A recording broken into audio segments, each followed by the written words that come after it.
మోసం చేసేదానికి వాళ్ళు ఈ రోజున ఈ విధంగా ప్రవర్తించడం జరుగుతుంది. అంటే అసలు వీళ్ళు ఏమని చెప్పారు? ఎన్నికల సమయంలో సూపర్ 6 హామీలు, సూపర్ 7 హామీలు ఇచ్చేస్తాం, ఏదో ఉద్ధరిచ్చేస్తాం మీ కుటుంబాలను అని చెప్పి ప్రజలకి మభ్యపెట్టారు, మాయ చేశారు.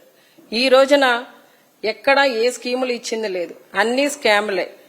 ఈ రోజున డ్రగ్స్, గంజాయి, పేకాట, ఓ ప్రక్కన మహిళల మీద దాడులు, మహిళల మీద అత్యాచారాలు, మహిళలను వేధించడం, ఇవన్నీ కూడా ఈ రాష్ట్రంలో జరుగుతుంటే ఎక్కడా కూడా ఎవరు కూడా స్పందించిన పరిస్థితి.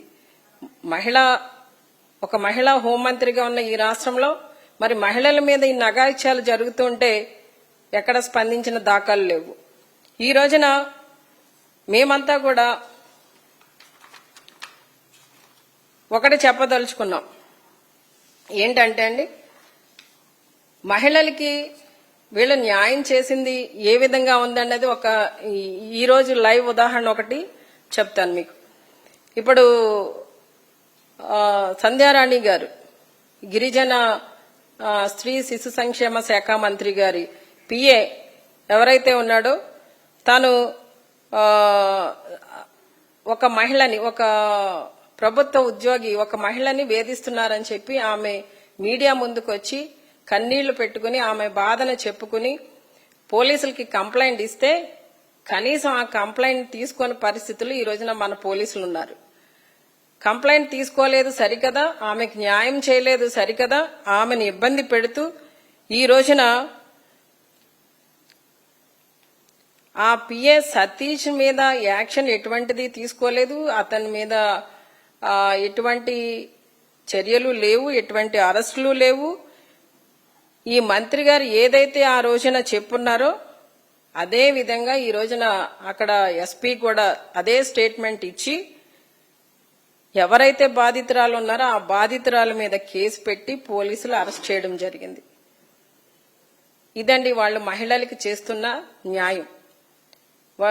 పవన్ కళ్యాణ్ గారు గాని చంద్రబాబు నాయుడు గారు గాని ఏమని చెప్పారు? మహిళలకి ఏదైనా ఇబ్బంది కలిగితే వెంటనే స్పందిస్తాం, మహిళలకి ఎవరైనా అన్యాయం చేస్తే వాళ్ళ తాట తీస్తాం అని చెప్పారు. కానీ ఈ రోజున మరి ఒక మహిళా ఉద్యోగి, ఒక గిరిజన మహిళ, నాకింత అన్యాయం జరిగింది, నన్ను ఈ విధంగా లైంగికంగా వేధిస్తున్నాడు అతను, ఆ పిఏ సతీష్ అన్న అతను అని చెప్పి పాపం ఆవిడ బాధపడితే ఈ రోజుకి ఆమెకి న్యాయం చేయలేదు సరికదా, తిరిగి ఆమె మీదనే కేసులు పెట్టి ఆమెని అరెస్ట్ చేసిన పరిస్థితి ఈ రాష్ట్రంలో ఈ రోజున మనకి కనబడుతుంది. అంటే నిజంగా ఈ రాష్ట్రంలో ఎవరికి భద్రత కల్పిస్తున్నారు? అంటే తప్పు చేసిన వాళ్ళకా, లేతే బాధింపబడిన వాళ్ళకా? బాధింపబడిన వాళ్ళకి ఈ రోజున ఎలాగూ న్యాయం జరగలేదు. అంటే తప్పు చేసిన వాళ్ళని వీళ్ళు ప్రొటెక్ట్ చేయడానికి సిద్ధంగా ఉన్నారన్న విషయం మనకు అర్థమవుతుంది.